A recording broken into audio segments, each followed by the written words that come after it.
Vested fans. This is Kate Vitasic, University of Tennessee's lead faculty and researcher for our Vested programs for highly collaborative and successful business relationships.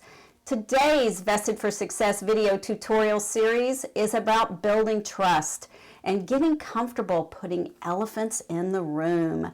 All right, so an elephant in the room, what do I mean by that, right? Well, just what is an elephant in the room? Look at this guy. If you leave him in the room, things are going to get really messy. So my favorite way to explain an elephant room is think about when you're sitting in a room and you've got you're silent, but you've got that little cartoon bubble in the back of your head. And you're thinking, I can't believe she said that, or I can't believe whatever, if they only knew, right? So it's that cartoon bubble that you don't really want to put in the room. But it's important because how can you address these elephants if you don't put them in a room? So what I want to share with you are some tips to help you put your elephants in the room. By the way, before I get into the tips, if you're not familiar with what an elephant in the room, just go to Wikipedia. Elephant in the room, it's actually even in the dictionary. Go to Webster, elephant in the room, you can actually see what that is. And I have a blog that you can use as well. But this exercise, the elephant in the room exercise, it works best if you can remain anonymous because, again, you're uncomfortable. You don't want to put these things in the room.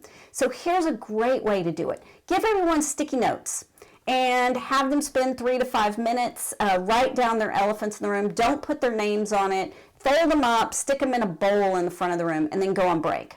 Or if you're in a virtual meeting, you can use Zoom. There's an anonymous whiteboard feature, so you can make the whiteboard. People can add sticky notes. The same thing for a mural board. Just make sure it's turned to anonymous because you don't want anyone to know who's put the elephants in the room.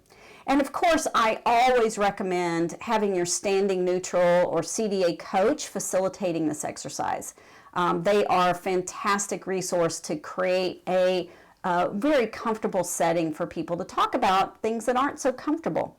Now, most people do this exercise at the beginning of their vested journey, but you should strive to get comfortable putting elephants in the room well after your deal is signed because problems happen and, we have elephants that occur all the time. And so we need to make sure that we're comfortable putting our elephants in the room during our reoccurring governance meetings. So I challenge you to find a fun and lighthearted way to do this. Most people will go ahead and call them elephants in the room, but we've seen people say sacred cows. I've got to put the sacred cow in the room, or some even use angry birds. Remember the little angry bird game? They had angry birds all over, and they passed them out, and they said, all right, I'm going to have to give you the bird. And so it was a good way to put an elephant in the room. One organization put moose on the table, and so they had little stuffed moose, and they said, I've got to put the moose in the middle of the table here, and they physically put this stuffed moose in the table. So those are some great tips. Bottom line, be comfortable in setting up and putting your elephants in the room because the quicker you put them in the room and then you're more comfortable talking about them, the less mess they will make. And your goal should be to usher those elephants straight out of the room.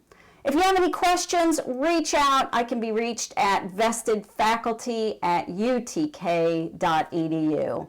Good luck and see you in our next Vested for Success video tutorial.